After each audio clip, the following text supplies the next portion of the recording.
ഈ മക്കളെ എഡ്യൂക്കേഷൻ്റെ കാര്യത്തിൽ എസ്പെഷ്യലി അതൊരു അബ്രോഡിലേക്ക് എഡ്യൂക്കേഷൻ സെൻഡ് ചെയ്യുന്ന സമയത്ത് പാരൻസിനെ സംബന്ധിച്ചിടത്തോളം അതൊരു അക്കാഡമിക് ഡിസിഷൻ എന്നതിൻ്റെ അപ്പുറത്തേക്ക് ഒരു ഫൈനാൻഷ്യൽ ഡിസിഷനാണ്. അതുപോലെ തന്നെ ഈക്വലി അതൊരു ഇമോഷണൽ ഡിസിഷനും കൂടെയാണ്. ഒരുപാട് കാര്യങ്ങളിൽ അവർക്ക് കൺസേൺസ് ഉണ്ടാവും. അപ്പോൾ അതിൽ ട്രാൻസ്പെറൻ്റ് ആയിട്ടുള്ള ഒരു ഇൻഫോർമേഷൻ കിട്ടുക എന്നുള്ളതാണ് അവരുടെ ഈ ഡിസിഷൻ മേക്കിങ്ങിന് ഒന്നുകൂടെ ഹെൽപ്പ് ചെയ്യുന്നത്. അക്കാഡമിക് ഡിസിഷൻ എന്ന രീതിയിൽ വരുമ്പോൾ തങ്ങളുടെ മക്കളുടെ ഫ്യൂച്ചർ, അവരുടെ കരിയർ ഒരു നല്ല കൺസേൺ ആണ്.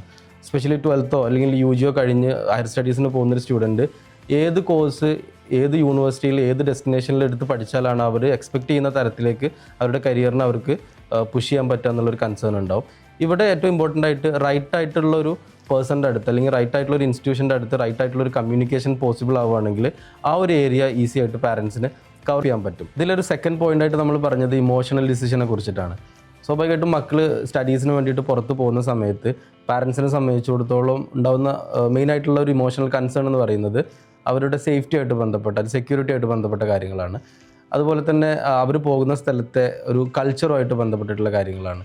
അപ്പോൾ ഇത്തരത്തിലുള്ള കൺസേൺസ് അഡ്രസ്സ് ചെയ്യാനുള്ള ഏറ്റവും നല്ല വഴി എന്ന് പറയുന്നത് ഇപ്പോൾ ഒരു ഇൻസ്റ്റിറ്റ്യൂഷൻ ചൂസ് ചെയ്യുന്ന സമയത്ത് ആ ഇൻസ്റ്റിറ്റ്യൂഷൻ എന്തൊക്കെ സേഫ്റ്റി മെഷേഴ്സാണ് അവിടെ പഠിക്കുന്ന സ്റ്റുഡൻസിന് പ്രൊവൈഡ് ചെയ്യുന്നത്, അതുപോലെ തന്നെ ആ ഇൻസ്റ്റിറ്റ്യൂഷനിൽ ഓൾറെഡി പഠിച്ചു കഴിഞ്ഞിട്ടുള്ള ആളുകൾക്ക് എന്താണ് ആ ഒരു ലൊക്കേഷനെ കുറിച്ചിട്ട്, ആ ഒരു കൺട്രീനെ കുറിച്ചിട്ട് അല്ലെങ്കിൽ ആ ഒരു ഇൻസ്റ്റിറ്റ്യൂഷനെ കുറിച്ചിട്ടുള്ള ഈ സേഫ്റ്റിയുടെ കാര്യത്തിൽ അവരുടെ ഫീഡ്ബാക്ക് അറിയാൻ പറ്റുക എന്നുള്ളൊരു കാര്യം.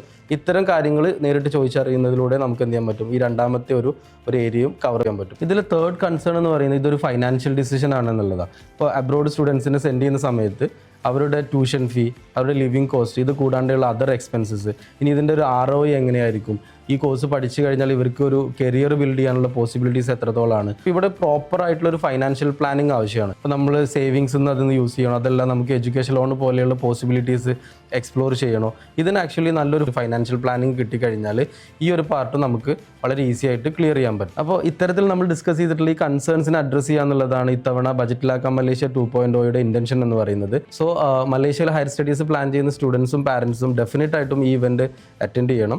അതിലൂടെ അവർക്ക് ഈ യൂണിവേഴ്സിറ്റി ഡെലിഗേറ്റ്സുമായിട്ടും സ്റ്റുഡൻറ്റ് അംബാസഡേഴ്സുമായിട്ടൊക്കെ സംസാരിച്ച് ഫസ്റ്റ് ഹാൻഡ് ഇൻഫർമേഷൻസ് കളക്ട് ചെയ്യാനും അതിലൂടെ അവരുടെ മക്കളുടെ അക്കാഡമിക് ജേർണി വളരെ സ്ട്രെസ് ഫ്രീ ആയിട്ട് കംപ്ലീറ്റ് ചെയ്യാനും അവർക്ക് സാധിക്കും.